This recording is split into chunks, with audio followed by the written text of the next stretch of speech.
We are live on YouTube supposedly. Now I gotta get down here. Okay. All right. So I'll call the community development meeting to order, April 8th, at 7 p.m. I have, just say here when I call your name, Alderman Zylman. Here. Alderman Mech. Alderman Mech. Here. Alderman Hawley. Hang on. Here. Alderman Johnson. Here. Alderman Cazares. All right, hang on a second. All right. Howard, can you take your share off for a minute? Okay. Share. Got full screen. I can't get to my. Here. Alderman Hawley. Here. Alderman Johnson. Here. Alderman Cazares. All right, hang on a second. All right. Howard, Yeah, I see. stop the screen share, please. There. Thank you. Can you take your share off for a minute, please?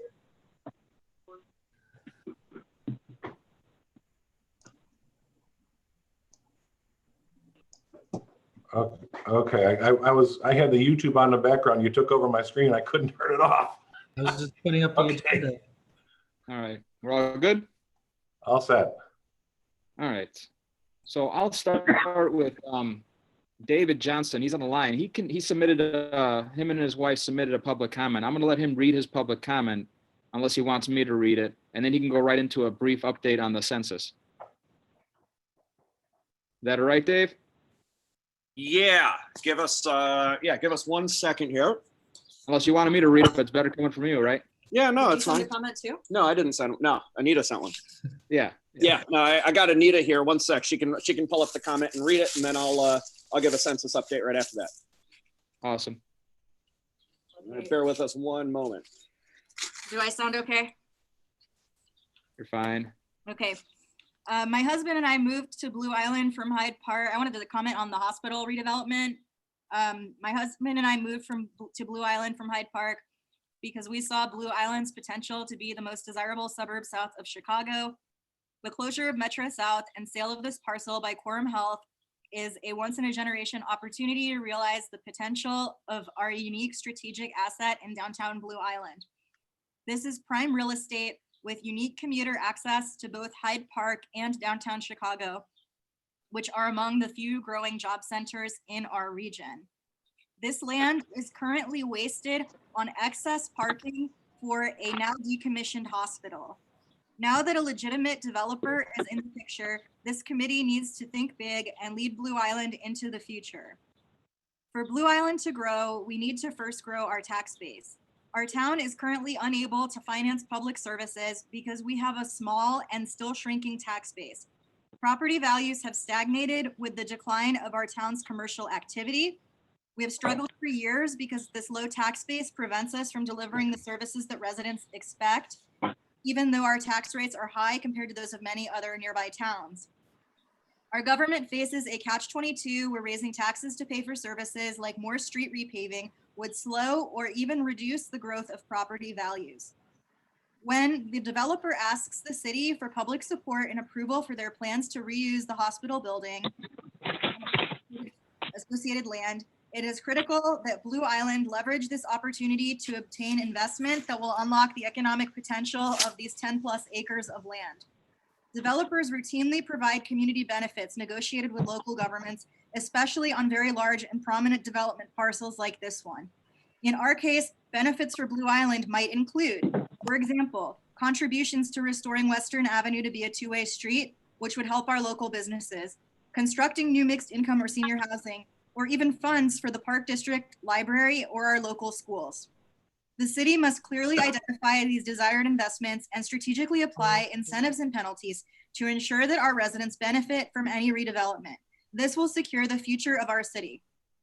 Under no circumstances should the city give concessions to a developer without maximizing the value of these strategic assets. Squandering this opportunity will doom our town's finances for another generation. The Community Development Committee should identify key investments and a range of incentives such as zoning variances, tax abatements, etc., that could be offered in negotiations. Other municipalities routinely strike deals with developers to leverage their assets, and so should we. This committee has a critical role to play and should immediately convene an ad hoc committee to build on the city's 2012 comprehensive plan.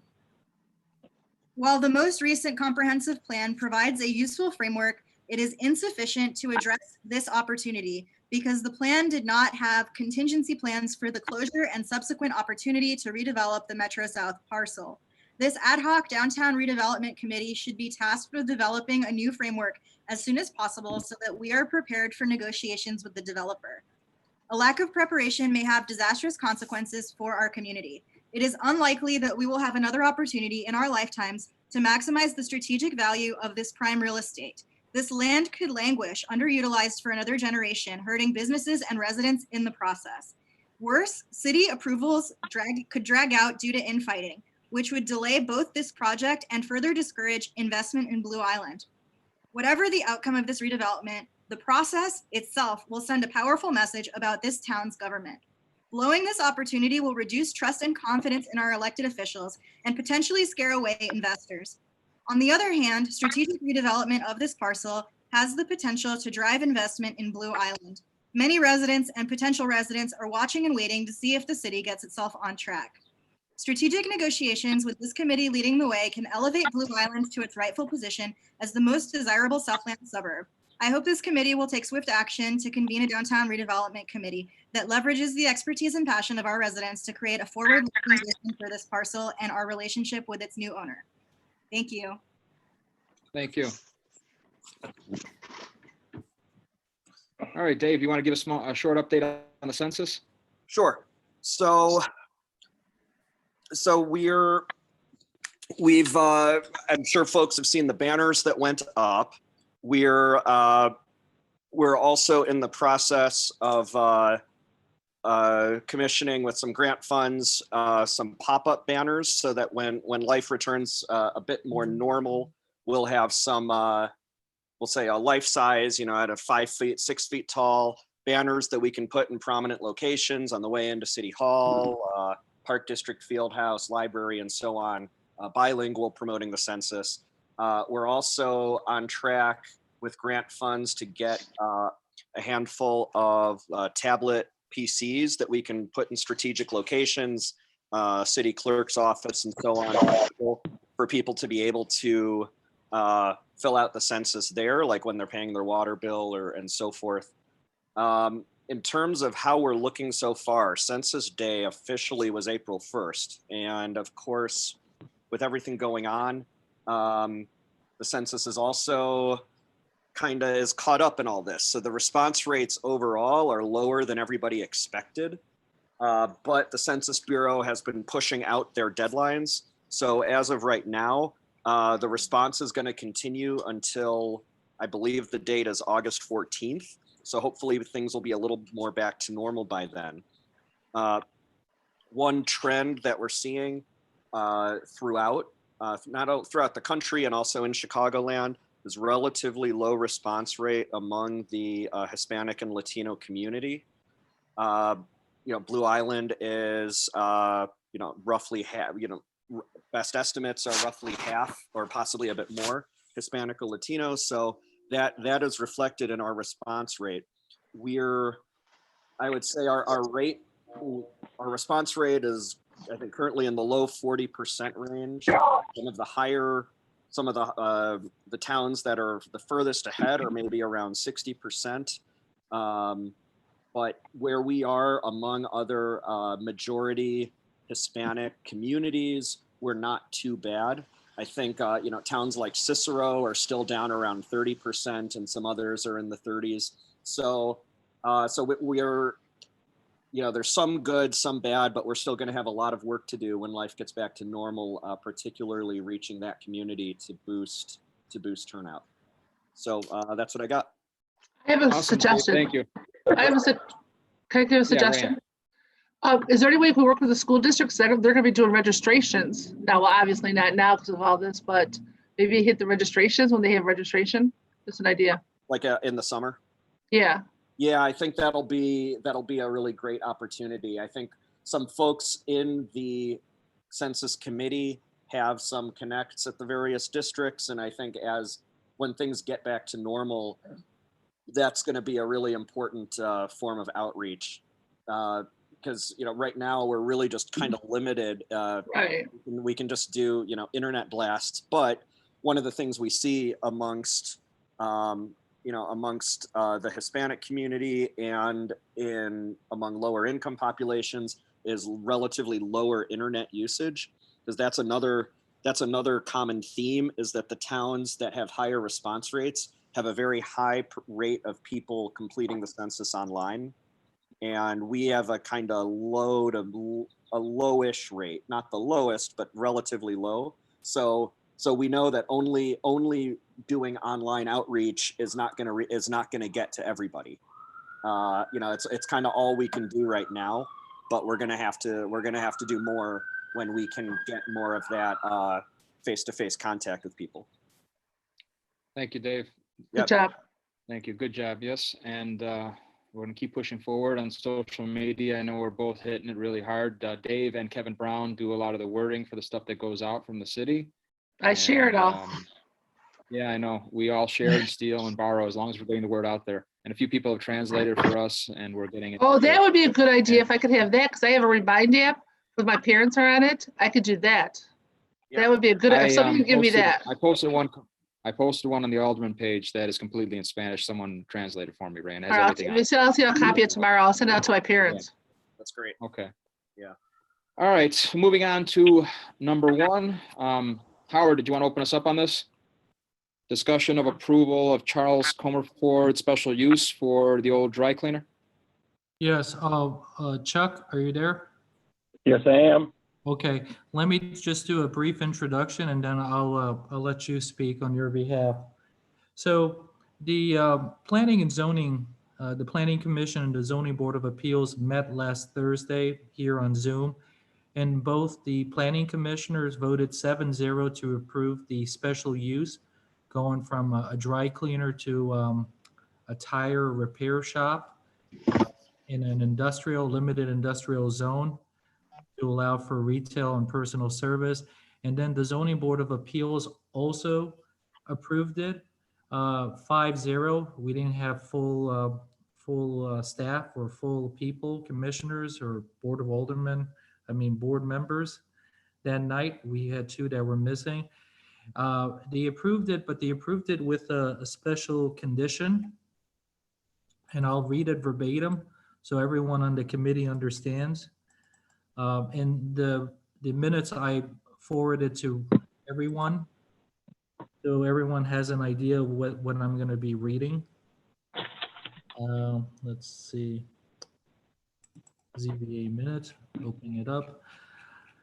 So, and this was something that I conversed back and forth with the Clifford Griffin on Monday and Tuesday of this week, and he's fine with it because he delegated that responsibility to me. So here it is. I'll read it verbatim. When the new applicant, Jesus Lopez, applies for a new business license application, the new applicant will improve upon the current site condition in repairing and or replacing the existing shared asphalt parking lot and drive lane by seal coating and painting new stripe parking stalls, by erecting new parking bumpers and or bollards if needed, by designating a new pedestrian walkway and asphalt or concrete flatwork, by installing a new catch basement to capture storm water, by planting new on-site landscaping, and by erecting new light poles to illuminate the parking lot, and by improving and repairing any building and building canopy deficiencies. So that is the condition that was approved on by the ZBA. I worked with the zoning board chairman, Clifford Griffin, in finalizing this because the zoning board of appeals members had some concerns about the existing site and they kept referring over to Bob's Auto, how they have landscaping, they have lighting, they have the bumpers and stuff like that. So they want Jesus Lopez from Lopez Tire Repair to kind of mimic what's next door to him or south from him. So that's the condition that was approved 5-0 by the Zoning Board of Appeals. So then what I did was over the weekend, I worked on the planning and zoning minutes. So I brought the planning zoning, the copy of the staff report to the Community Development Committee for you as a group to review and to make a determination on this. The condition is going to be followed at the business license application. Everything that I read is kind of what we're looking for. We're willing to work with the new property owner if some of the things on the condition cannot be met, if it's financial problems. So we're willing to work with them, but at least we have a template and idea of what's being proposed for this parking lot. So Chuck, if you want to, you could introduce yourself to the committee. I'm Charles Comerford. I'm the former owner of Jean's Dry Cleaners, and I've been listening to what was proposed. I have, since the meeting last Thursday, I spoke with Mr. Lopez and addressed some of those concerns. I want you to know he's very receptive to improving the property. Landscaping wise, signage, all the things that were mentioned, I discussed with him, and he has no adversity to working with the city. So I really feel that this should be a smooth transition. I think that because of the fact he's got 18 years in Blue Island, and I keep reiterating that, but think about it. He's a small businessman that survived for 18 years, and he's investing his future of his business in Blue Island. And I really think that was part of the reason I decided to work with Mr. Lopez, to be honest with you. He represented the values that I represent for Blue Island. You know, it's a community-based town. It lives on small businesses. He's well thought of. And I really feel this is a good move for him and Blue Island. I also want to interject for a moment because both the planning commissioners and the zoning board of appeal members also asked about the iconic sign. The first thing, nobody wants to lose that sign that's on the site.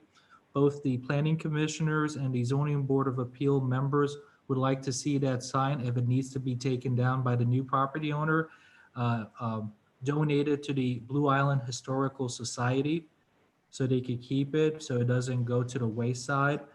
The second question that came up, could Jose Lopez reuse the sign?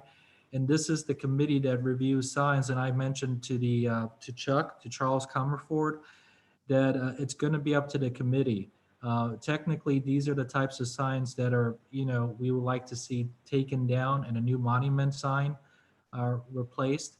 But any sign discussion should be done in a future community development committee meeting, especially when it comes to the signage.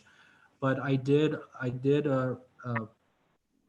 speak on the possibility that that iconic sign will most likely have to come down because it doesn't meet today's criteria for signage. We're trying to go away from tall pole signs that is automobile oriented and go more towards pedestrian friendlier signs. The same rationale is for the Dollar Tree store, right? That's coming in with Bill Shiner, the property owner. He's taking down his pole sign and he's gonna work in putting on a monument sign, which I'm reviewing internally. So this is the same situation. The only thing I like to bring to this committee is there has been discussion if there is a possibility they could keep that iconic sign on the site and have a monument sign that advertises Jose Lopez. And I told, especially the zoning board of appeal members, that that's something I can't answer. It's going to have to go to the committee here for a sign review, but those are some of the ideas that they've been discussing on signage. Thank you, Howard, and thank you, Charles, for calling in. I'm in agreement with Make a third comment, please. Yeah, Charles, go ahead. After the meeting Thursday, I called Mr. Lopez and I discussed the specificity of the existing sign being either donated or being left in place. And he told me whatever the city wants, he will do. He'll donate the sign, or he'll leave it standing as a monument sign or as a historical sign. He's very receptive. Thank you. No, thank you. And I think we can discuss it at a future meeting. Just my personal opinions, I don't have an opinion where if it stays or it goes to the Historical Society. I do want to save it regardless of what happens. And I talked to Kevin Brown earlier today. We've already saved the Flowers by Bartle sign we have in storage, and we're going to be turning to like that Las Vegas park that has signs, but I hate to give them up. And we're still hoping Jebben's Hardware sign stays where it's at. And but whatever we decide, which we'll talk about in the future, we definitely want to save it, either it stays there or finds a new home someplace else. But going on to this motion here, Howard, you need a motion? Yes, I need a motion because eventually your motion, then I can bring it to the next city council meeting. So I right. can work on the ordinance. All right, well, I'll open up for questions after the motion is made and seconded. I'll make a motion. Is there a second? Second, Second by Hawley? yes. All right, motion's made and seconded. Is there any questions? Yes, this is Alderman Johnson. Yes, Alderman. Question is about, I agree with the sign and the curb appeal and all of that, but I have a major concern with the disposal of those tires. I think that we need to start putting things in order, not only for this business here, but other tire businesses as well. The thing is, council, is that Posen's mayor for Bloniac, we noticed that it was over 100 tires dumped under the Kedzie, 139th Bridge, that's right here by Western. He had 2 giant dumpsters full of those tires. And I have quite a bit of them right now on Thornton Road. Somebody's getting rid of tires, and I'm not saying it's this company or what, but what I want to try to do is put something in place quarterly that they let us know about the disposal of these tires and who they use and how many tires they get rid of. Because one, if they don't properly storage them, they become a breeding ground for mosquitoes when they fill with water. Secondly, if they catch a fire, it takes days for that fire to get put out. So I'm really concerned, especially in my area, because I have a vast amount of vacant land, of course, forestry, and they utilize that for dumping grounds. And it's hard for me to track. Alderman, I agree. There was just another load dumped off 135th Street within our boundaries, and another load dumped at unincorporated Blue Island by the old Clark Oil property just within the last few days. So I'd like to continue this, see if our building department can come up with some kind of checks and balances for our tire shops in town. Even though we can't control what's outside of our borders, we could definitely look into seeing if we could do some kind of checks and balances within our boundaries. Mr. Bilotto. It's all about Blue Island. Howard, you had something to say? Yeah, this was brought up by Eric Frausto and Michael Cindy at the Zoning Board of Appeals, and no one is blaming Jesus Lopez, and I know Chuck wants to chime in eventually. The situation is this, and I mentioned it to the zoning board members. If during the business license application, he's going to submit documentation that he's disposing the tires correctly, that's going to be a given for this one. I know Chuck called me after the meeting and he has more to say about that, and I'll let Chuck mention that.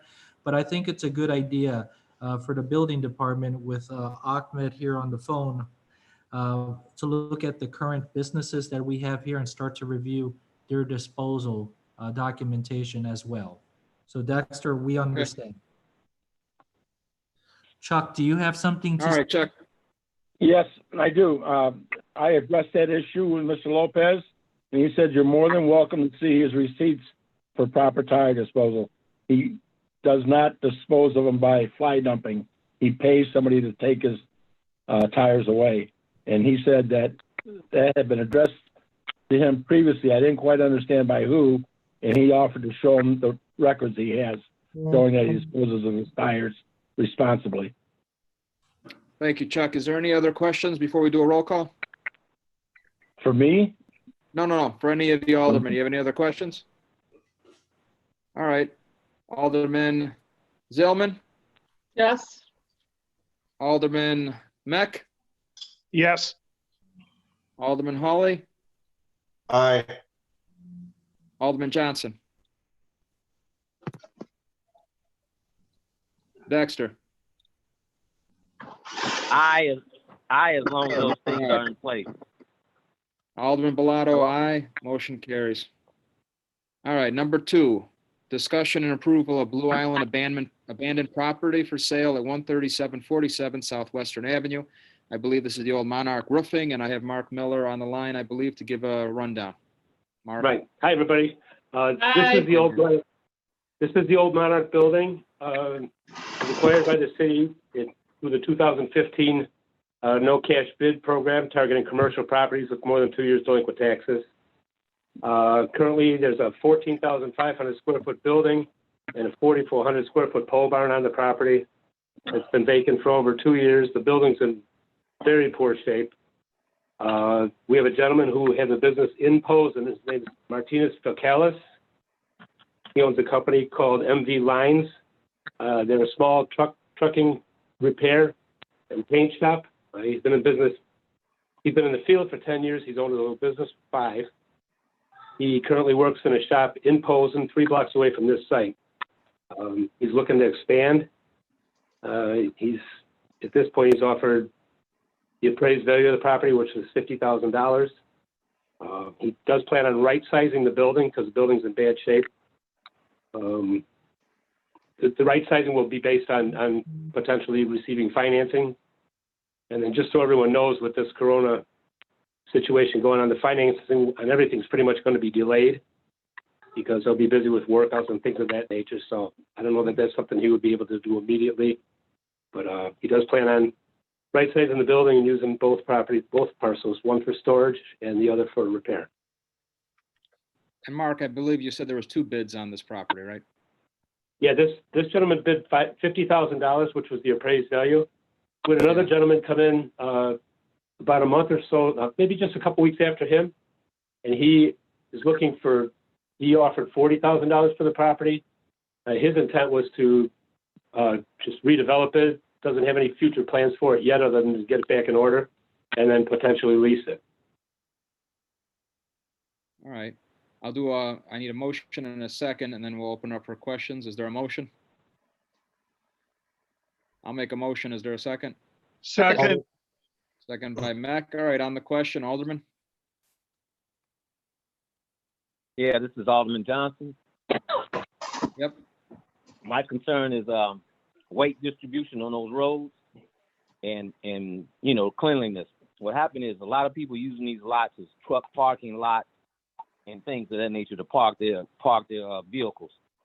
The other thing is being overloaded, carrying up the streets that we already don't have money to fix. So that's I have a serious concern about that, especially when I just had my streets around my neighborhood done. Thank you, Alderman. Any other, and this is located on Western Avenue. Any other questions or concerns? Alderman Johnson, it's in your ward. Hey, that's my concern, brother. So if they can, All right, they man. can, Anybody? Yeah. if they can, All right. do something to remedy that, I'm fine with it. Yeah, we'll make sure All that right, that's any addressed. other questions? All right. Any other Alderman questions or concerns before we do a roll? All right. Alderman Cantelo-Zylman, Aye. Alderman Mech, Aye.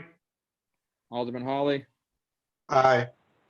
Alderman Johnson, I'm an eye as long as those terms are met. Alderman Mhm. Johnson with the asterisks on here. Got it. Alderman Bilotto, aye. Motion carries. All right. Number 3, continued folks. discussion of Doran's Landscaping.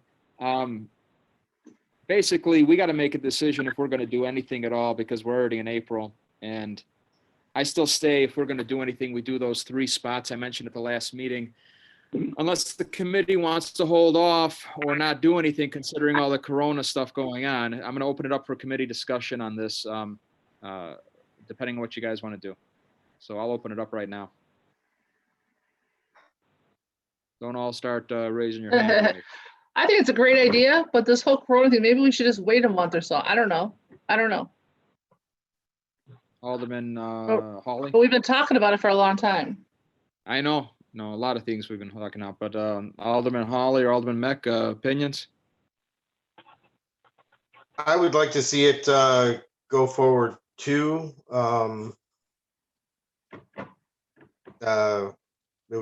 I think it would just be a good thing to have somebody who's going to be maintaining it regularly. I agree with that. I guess the sooner the better. It's Mike Mack. I would go ahead. I would push forward with it. All right, so I'm gonna, just to clarify before we go forward, what we talked about last time was those 3 locations, because some are under construction, some are definitely gonna be impacted by the Western Avenue Bridge project. The 3 locations we left off at were, for sure, was by Dunkin' Donuts, 127th and Gregory, the Triangle, the Veterans Triangle at that confluence of Gregory, Western, and Grove Street, and the entrance to Old Western Avenue. Those were the 3 we mentioned last time. We were up in the air on a few others. Is there any other things, or you want to just stick with that for right now? Well, I'm sorry, go ahead. Alderman Hawley? I know you, Alderman Hawley, you were doing those planters. We're just kind of concerned about like watering and stuff like that. Yeah, I agree. When the planners, which I'll give the update on that right now. The planners should be here by the end of the month for one large planner on every block between 119th and 135th, and a few other small ones scattered throughout. And I believe Val Kehoe is already going to plan on ordering the plants and stuff like that for that. And Public Works will set everything up along with the volunteers to put it out there. The watering of them, actually, I think we need to have a conversation with Val and the committee. And if they can do their area they normally do or expand it a little bit, I think what we can fill the gaps in is have Dorans add on once they're in and say, hey, we need you to water these blocks here and there that we can't get to. Is that pretty much what you're going to say, Tom? Yeah, that's what we would need. Just yeah. And I think we can do that easily by adding on. I think Dorans wants a working relationship with us. All right, that would be great. So if there's no other issues, then I think we need to send Howard. We got to send this to finance still, I believe. Finance for the approval of the expenditure for those 3 areas that you just mentioned. Yes. For those 3 areas, then I would do that. We could send it to finance. Right. And I know this is going to be a rolling basis as the Western Avenue Bridge project eventually gets completed, as the parking lots, depending what happens with the St. Francis parking lot, depending what happens with the Dunkin' Donuts parking lot, we're going to be adding stuff to this probably maybe even this year. So Howard, if you want to send this to finance and also contact Dorans and just basically say this is going to be a rolling thing, we're going to be definitely adding to this probably. Okay, will do. All right. And then obviously when Dorans, once we get this finance through finance, it comes back to us to not pick anything out, but definitely we need to have some communication with when they're going to start, what exactly they're going to do. And I'd like Val Kehoe and her group to be involved in picking out whatever gets planted. Right. And Fred, just keep in mind that this is going to have to go to city council, just like the parking study that we did for Ophelia. Yeah. Yeah.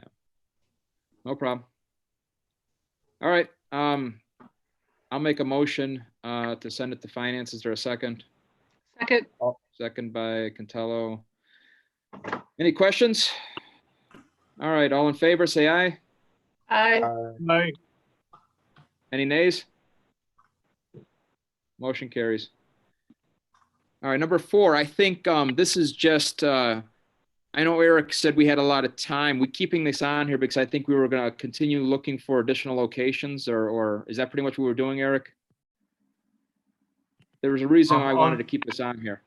Alderman Bilotto, this is Eric Alvarez. Yeah, Yes. That's right. So this, I think, Alderman, that we could, I don't know if we want to leave this on. Probably the next time we're going to be able to have a look at this is around July, August, when they All right, so start we could putting out the skip- call for projects. So it's a few months out. I'm gonna lean on you, Eric, to just let me know when to put this back on the agenda. I know we added some Understood. on Western Avenue and Vermont Street. Yeah.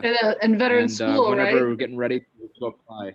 Yes, they have to be within someone, but then we're also adding some more in Western that we're just gonna pay for through the development district. So Eric, just let me know when you want it back on, when you need finalization, where you want these located. Okay, understood, Alderman. So again, this is Eric Alvarez, and I will keep an eye on the call for projects for safe routes to school, and we will keep you up to date. All right, Eric, while I have you on there, I know we're gonna, number 5 revolves around you too, but I'm gonna ask you about the CalSag Trail right now, and I'm gonna ask you about the Fish and Wildlife Grant for the CalSag Trail. Do you have any updates on any of that stuff? Okay, no, at this time I don't. Mark Miller and I are working on getting, basically there's a shared account between all the municipalities that make up the CalSag Trail. And we really need information from finance to determine whether or not Blue Island still has a reserve of cash in that fund, or if the Fish and Wildlife Grant will need to be used for the CalSag Trail West segment construction and construction engineering costs. So at this time, no update, Alderman. Okay. All right, number 5, the parking discussion with Sam Schwartz, parking study, Eric and Howard. So Eric, do you want me to speak first about it? I can give a brief introduction, Howard, and then you can, how does that sound? Okay, go ahead. Okay, so we had discussed the shared parking situation at the 3 lots closest to the proposed banquet hall on Western Avenue near Vermont Street. Since that last discussion, we've got some new information from the developer that was given to us, which basically reduced the parking demand due to a reduced use on the second floor of that building. The revised report was included by Howard in the minutes, which basically brought the parking demand down because of a reduced use on that second floor. And the recommendations, in my opinion, stayed mostly the same, that the city's lot usage is low, and that with valet parking and a loading zone on Western Avenue, that the parking could be managed with the current parking arrangements. They also updated it per our request to provide a proposed rate for paid parking should the city want to go that route, and they proposed a rate based on a similar town, I believe Hinsdale, of 25 cents an hour. And then the recommendation was that before implementing a paid parking, to do more study into exactly how to implement it and where. And so that's my review. Howard, would you like to add to that? Sure. So this is Howard again. So I drafted a very quick memo this afternoon, and I mailed it to everyone.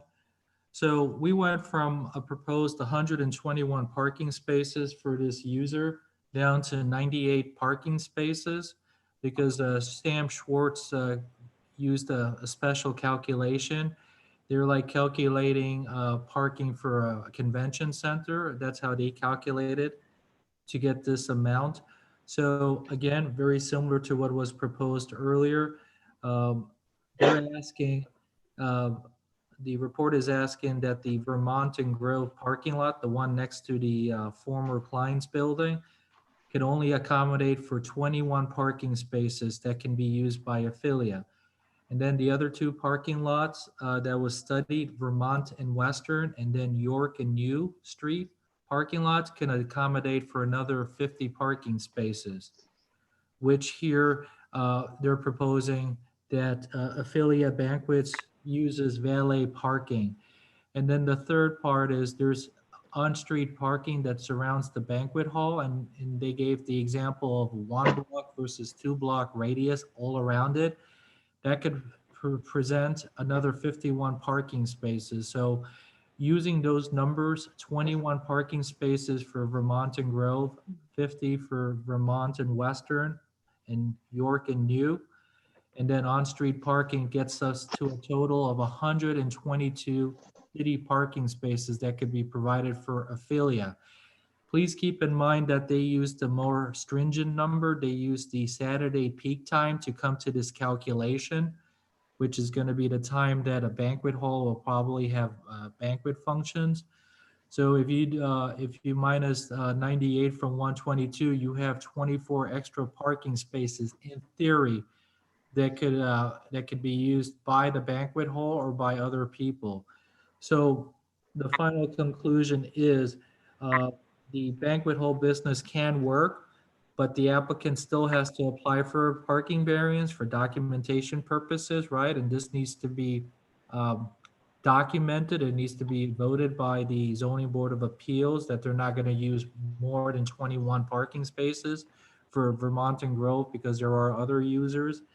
And then Sam Schwartz spoke about the Hinsdale example, 25 cents per hour. And they were talking about on-street parking. So what I suggested in my staff report here, my memo, that staff should suggest maybe a little bit higher for the parking lot, because if the parking lot is free, then everybody's going to park at the parking lot and no one's going to pay for on-street parking. So that still needs to be reviewed. And what Sam Schwartz also recommended in their report is to look at high demand versus low demand parking, have maybe a number that goes up and down. It depends on the weekday versus weekend and also on the hours. But other than that, most of the report is the same. Ophelia Smith and Alex Leufman have been contacting and with Kelly Connolly, the project manager for this project. This is why we reduced the number of parking required for the banquet hall. So they're involved in the process at this point, giving their feedback on it.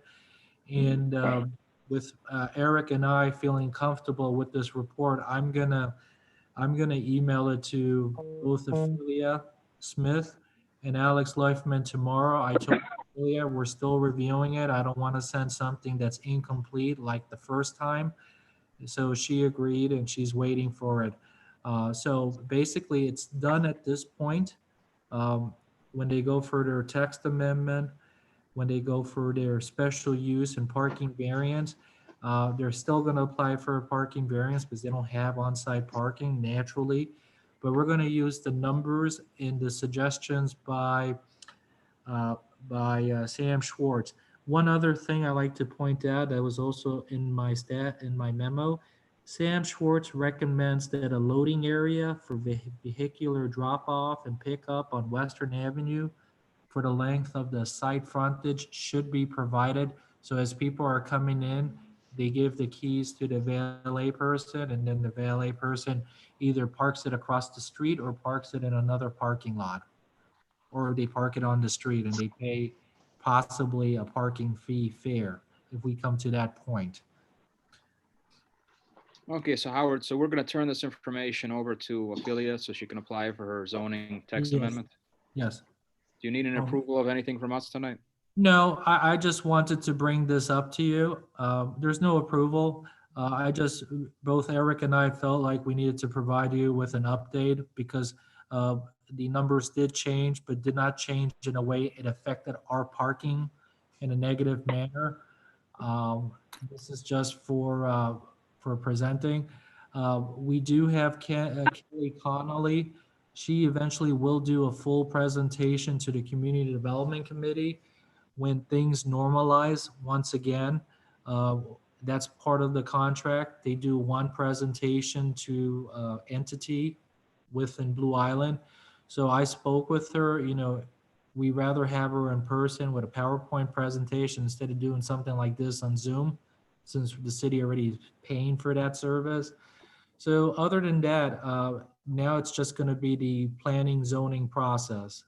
Howard, can I make one quick addition to that? So just especially when talking with the developer, I think they need to know when they're proposing modifications to Western Avenue, that being an IDOT road, they'll have to submit for an IDOT permit to modify, like, for example, the striping or the signing on Western Avenue. Right, and we could do it together. As the engineer, you could probably draft a memo and you could kind of work on it. So at least they understand that that's going to have to be done on their part. Sure. Okay. All right. Thank you, Howard and Eric. We're moving on to number 6. I'm going to start with Esparza's restaurant. The reason why, well, I'm going to start with the burned out green building.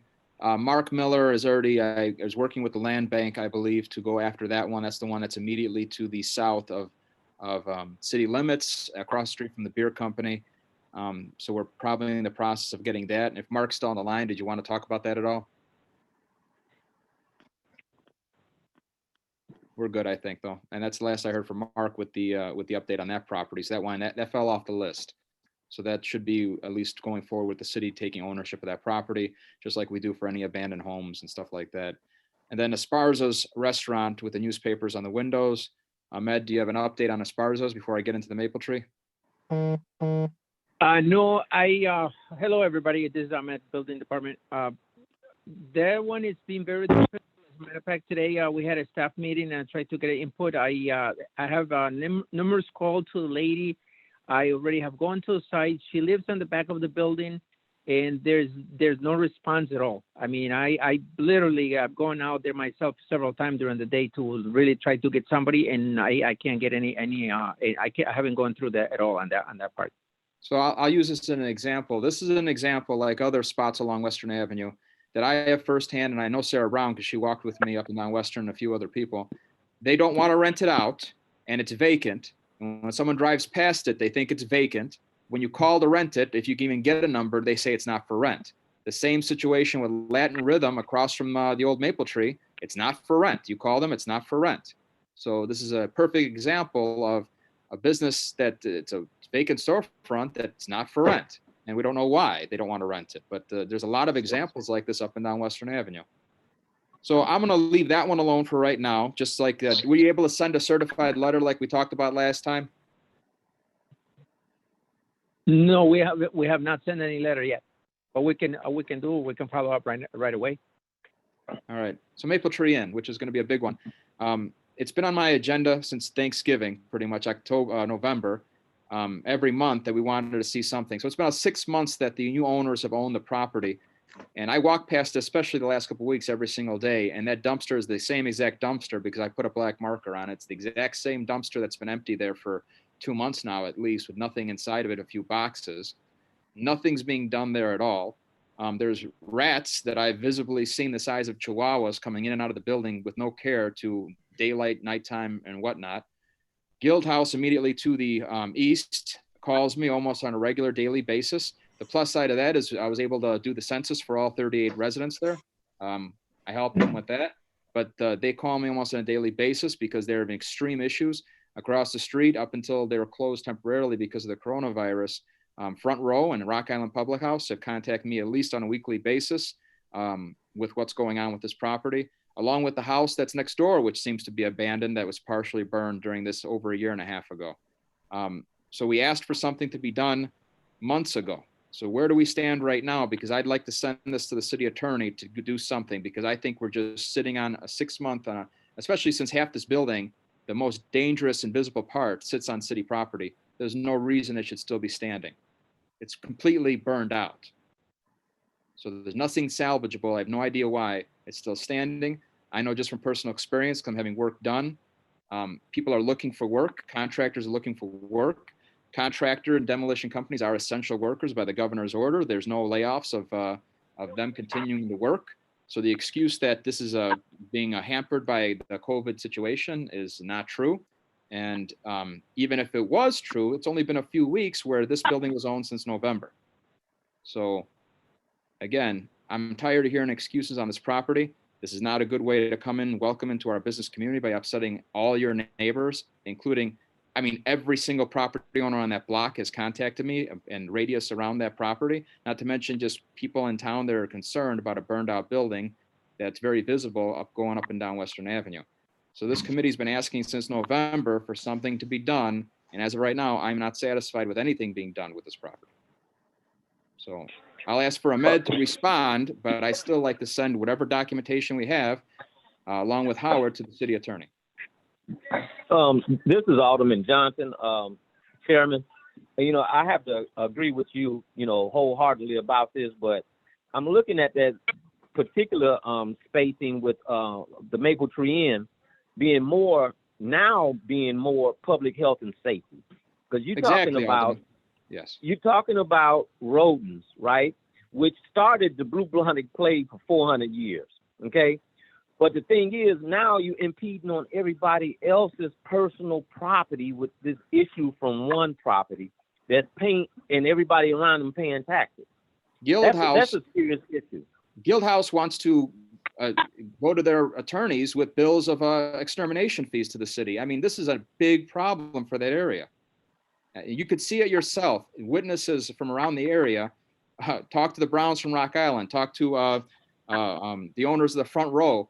They've seen them. I've seen them walking past. You could smell it to this day, a year and a half after the fire, the disgusting rotten food smell coming out of that building. Something should have been done months ago and needs to be done. And I want to send this to the city attorney. Ahmed, I want you to give me your input because you did submit something today. I want to hear from Howard, but I'd like to send this to the city attorney for the next steps. Yes, this is Ahmed again. I submitted all the information to Howard, and I submitted a plan, action plan that the lady, she also contacted us, the building department with a lawyer and with an attorney. I believe that Howard received also the document that she sent in. And I agree with you. I mean, the person is almost like the old owner that they were delaying everything. And the only way that we can do is actually having our attorney to get in touch with that and try to do something, because I mean, that's what it's been delaying. And you're right. The dumpster is already been there and the permit is already overdue, because actually she has to pull a new one again because it's been sitting out there for a while. And there I've been getting the same thing, excuses, and the last one was with the attorney. That's why Howard asked me for the action plan, and I submitted that. So she only got a couple of days to do something. Other than that, we can go forward with the attorney. All right, have we cited them at all? Because that's the first thing their attorney is going to ask, if we cited them for anything yet. She was cited at the beginning, and then she came in with when she asked for the permit, which was in February 3rd. That's the time that she asked for the permit. So she was not, we didn't follow after that. So now we have to follow because actually the permit is already overdue. All right, I'm going to open it up to any other alderman statements. Alderman Johnson already spoke. Any other alderman want to speak on this? But Chairman, the thing is that we have a rodent infestation. That's part of public health and safety. They should be cited every day by the building department for that. Every day. I agree. Because the thing is that this could carry on. We already got this corona mess going on. Next it'll be Budweiser with these damn rodents. You know, the thing is we have to stop being so passive on things. I think we went overboard and beyond what we should have done for the maple tree, and I have stated that in the past, and now it's here to bite us in the butt. Thank you, Alderman. I agree with you, and also and Howard, the building next door, which also I believe has been vacant for many years, much more than this maple tree, but it also partially burned, and nothing's been done with the house next door. And that was an issue when Jevons was still open. Judy was contacting me, so I want that also included to whatever we do with the property next door, because it's also been vacant, and I'm sure whatever was coming out of the maple tree has also made a home at the empty house next door. So I think we find them every day. I agree. We've been very generous in 6 months with this owner. At the very least, to tear down what's only being held up by the plywood that was put up after the fire. I don't know if anybody else was inside that structure. I was there the next day. There's nothing left to salvage that should have been torn down. And knowing how much demolition costs, I tore down the entire Memorial Park Stadium for under $25,000. This is not a lot of money to tear down some plywood on city property, and they haven't done anything. So any other alderman want to comment on this? If not, I'm going to ask Howard to send whatever we can do to the city attorney tomorrow. So. This is Alderman Hawley. I agree that something needs to be done, but I am pretty disgusted by the fact that nothing was done to Maple Tree for the whole time that they owned it, and it sat there vacant, and they did nothing at all. And they had actually gone through the process to ask for it to be torn down through historic preservation, and nothing happened. And I know it's a horrible thing, and the owner bought it knowing that this needed to happen. But really, I'm kind of ticked at Maple Tree and their lack of anything. No, it's a domino effect, and it's been over what, August of 2018. Let's give them the month that happened, and so let's say September of 2018. This has been a burned out shell. So, but this owner's owned it for 6 months alone. Out of that is 6 months under this ownership, and there's no doubt that this was purchased as a burned out shell. So we need something done. And so Howard, I'm going to ask you, unless you want to say something about this, to send this to the city attorney. So this is clearly a building issue. The building official is going to take responsibility for this because I don't have the ability to do any type of building official enforcement. I've recommended that Ahmed create an action plan on a weekly basis on how we're going to move forward. They've been contacted many times and they keep telling us they're going to do it in the next week and the following week. Now I'm asking for the building official to be on top of them and to start doing a spreadsheet where we see weekly phone calls, lawyers' communications and stuff like that. And there needs to be in this action plan, you know, within 1 week, 2 weeks, we're going to starting the summons process and the adjudication court, because I'm taking this seriously too. This isn't something that we could push back because of what their attorney is saying. Because of the coronavirus, we're looking at July and August. This is a health issue, and I mentioned it to Mr. Sandino last 2 days. This needs to be taken care of as soon as possible because it's a health issue. So going forward tomorrow, Ahmed, in conjunction with Howard, and I don't know who else, your recommendation we need to do, someone needs to talk to the city attorney and get steps moving forward starting tomorrow on what needs to be done to process this. Ahmed, are you going to be contacting the city attorney tomorrow morning, or even tonight? Send him an email so we can move forward. And I'd like this committee being updated on a daily basis until we have some answer from the city attorney. What's going on with this property, and it could be a simple email to the staff or to Howard. Howard could send it to the email to the committee members that the attorney was contacted. He wants me to do A, B, and C, and then when A, B, and C is done, another email to the committee, because I'm not planning to have a special meeting about this, but I want communication to the entire committee that steps are being taken immediately to rectify this situation. Are you going to do that, Ahmed?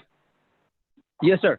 Okay, so the committee will be getting an email about what the city attorney has said to do by tomorrow, correct? That's correct. You will get that tomorrow. Okay. Definitely. Any other discussion on the Maple Tree and or Esparza or anything related to the building department for tonight from the alderman or Howard?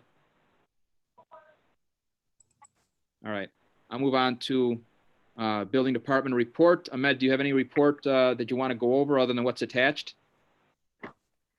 Well, I don't know if you want to hear the revenues on a monthly basis and up to date. You attached it, unless any alderman's got a question. Does any alderman have a question about it? All right, we'll move on then. Is that anything else, Ahmed, you want to speak of before I go to marketing?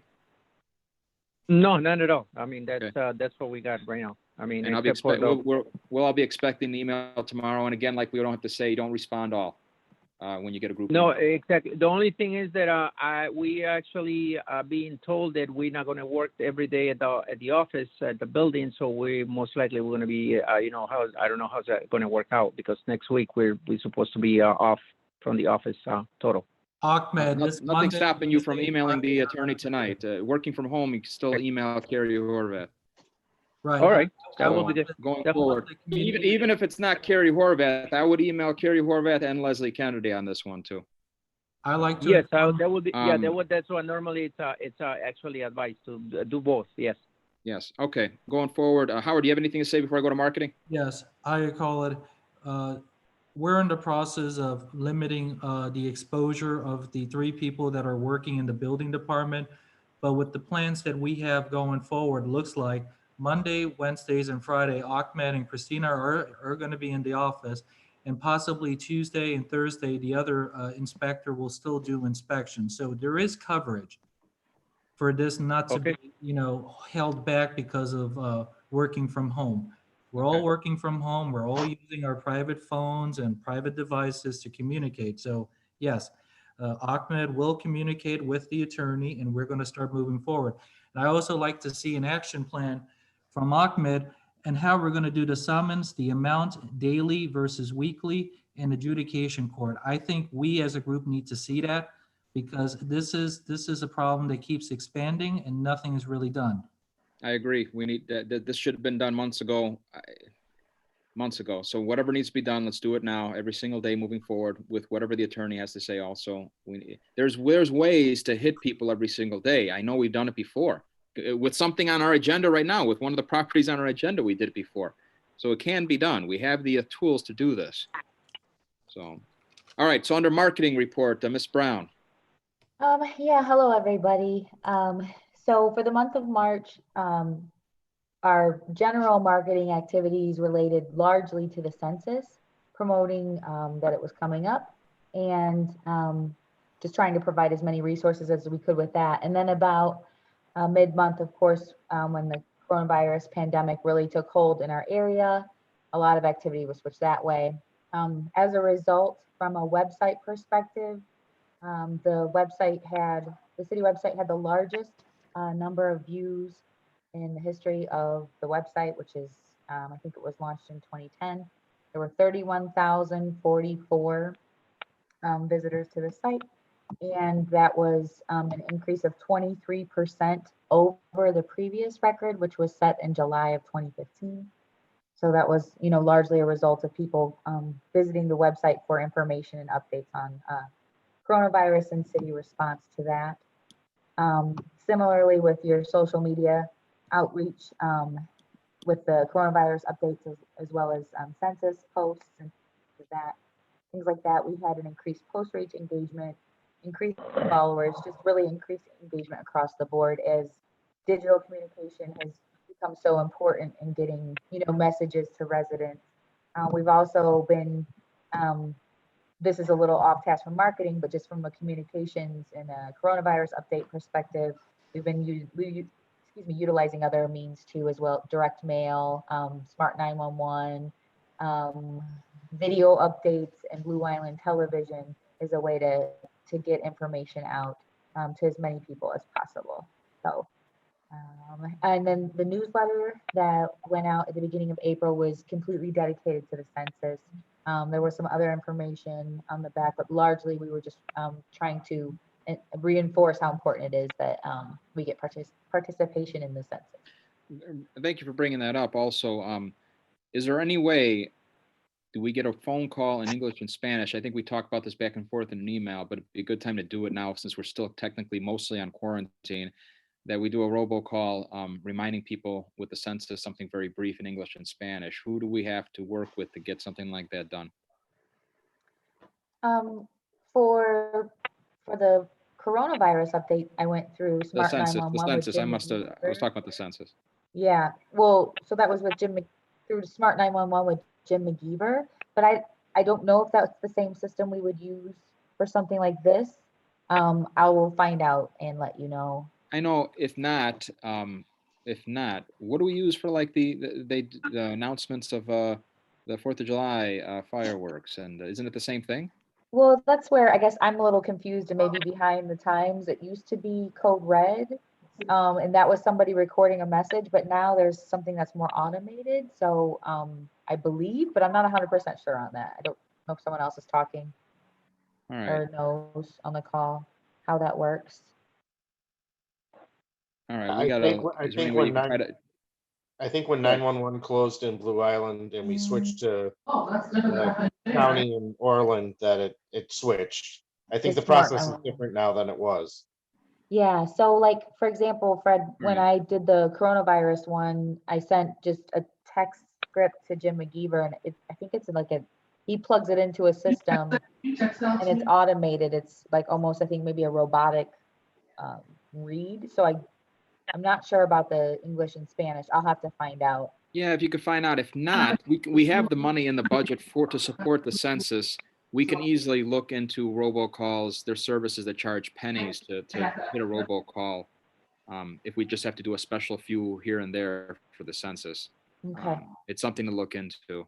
I can let you know, tomorrow when I talk with Bernie and find out how we do that. Okay. Thank you. You're welcome. All right, text that to me.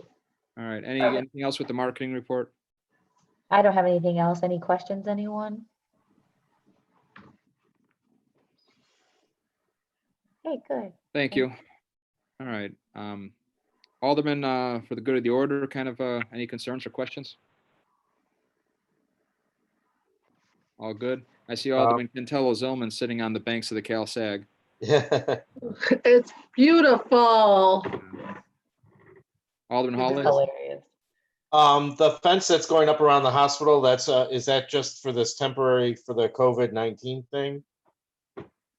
So I know just what I read is that, yes, it's only being used for this until they're done with the building, whenever that end date is to let people, not allow people to walk in or leave outside of the designated entrances. Exactly. I mean, I just wanted to clarify that and put that out there because there was some posts on Facebook that was kind of not clued in, obviously, but No, I don't know where I saw it. It was in the Tribune or something. They were interviewing the construction company, I think Clark, that was putting up the fence, and they were saying this is to not allow people coming in and out without going through designated areas. I read that somewhere. And I mean, it makes sense. It's only going to be a COVID-19 facility, so you don't want healthy people going in there and accident. Yes, yeah. But I think they wouldn't. maybe we can get some wording out there. Maybe Sarah or something could put something out there. Yeah, Yeah, and I know just on my aesthetic view, I mean, I wouldn't have put a fence all along Gregory because there's no doors on Gregory, but whatever. Someone made money on fences. I know. But what has I'm to be not done thrilled about it either, but I understand what they're doing, and then there's a lot of weird stuff on Facebook going on. No, I'm just hoping that the amount of money that's being dumped in there right now, we're talking millions of dollars being dumped to improve the plumbing and the electrical and the ventilation, the system. I know the ventilation system was being brought up when the hospital said, oh, we need to spend so much money on new ventilation. They're doing all this stuff now. Pretty much these owners would be, when they're done with this process, it can be turned over to a brand new hospital, basically. And hopefully it's a catalyst for something positive for the future use of that building. Someone's paying for it, and it's not the people that bought the building. That's my point. So we're all paying for it. We're paying for it. Yeah, we're all paying for a lot of improvements. I tell you what, if I own that building, I'm like, sure, you could use my building for 3 months, put $10 million into it. You know. This is Sarah. I'm part of the COVID-19 response team with the city, and I think Chief Rita was going to be touring the facility today. So I'll probably get some clarification from him as well, and we'll put something out, whatever we have to try to alleviate those concerns. And I just want everyone to understand too that you do see some crazy stuff out there shared on social media, but people are just a little panicky right now, and that's to be expected. We're trying to get ahead of as much of it as we can, but you know how Blue Island is. I agree. Everybody's on social media because we're home, right? We got to be on it, so we're constantly looking at. I'm getting more feedback on my Alderman page than I've ever have. Like multiple messages a day. I would get 1 or 2 a week. I'm getting 20 a day on my Alderman page. So it's unbelievable the amount of people that are on social media because of this. Yeah. And I find myself answering questions every day. And speaking of that, I believe Dan Rita is doing an excellent job informing us every single day, almost a daily basis. Oh, awesome job. Yeah. Awesome job. I think it's one of the best things we've done is to unify and come and give one person the spokesperson authority. And I think he's doing a very good job about it. I've already told him that, but I think he's doing a great job on being very straightforward and just the facts kind of thing. So, and I think we all appreciate that. Yeah, he is doing a great job. I agree. And the whole team's working really hard, Howard, working on the FEMA stuff for the city and trying to, collect back some of the money that's going to be spent as a result of this crisis. And he's been on top of it. And as a result, Blue Island's ahead of the game right now. Many municipalities are not where we're at with applying for this stuff. So it's been a good thing, and everyone's doing a really great job. Appreciate it. All right, thank you, Sarah. All right, this is Alderman Johnson. Yep. Hey, Chairman, I want to make sure that we got something in place moving forward with not only the tire company, but the other tire companies that already exist. Secondly, I would like to say something about this public health issue with these rodents. I think this thing not only should be given to our lawyers, but handed over to public health and safety as well. And the other thing is, with Chief Rita, is any one of those people certified that say they on this team for crisis intervention? Alderman, I don't have an answer for you. We could try to find out. Okay, because it doesn't make sense for just anybody to be on there and they don't have crisis intervention certifications in place, because we already don't have ALS, you know, because everybody on the team has to have ALS training in order for us to be qualified for it. You know, only half his crew has that, you know, and since the hospital is shut down, the emergency room, we need that, because that, you know, we know with a stroke or any kind of affliction, it's seconds that count for saving someone's life, you know? Thank you. And I'll see if we can find out about that question you had on top of the other questions from motion 1 and 2. All right, any of the Alderman concerns or questions before we sign off? All right, is there Good a job, motion Fred. to adjourn? Good job, Fred. Any motion to adjourn? Motion Thanks. from, yep. Motion by Mech, is there a second? Second. Yep. Second by Cantelo-Zylman. All in favor to adjourn? Aye. Aye. All right. All right, guys, next meeting is May 13th, unless something comes up. Hopefully nothing comes up, but May 13th is our next regular meeting. And hope to God that we are not in the same position that we still are today. Stay safe. You guys too. All right. Bye. Good night, everybody. Bye.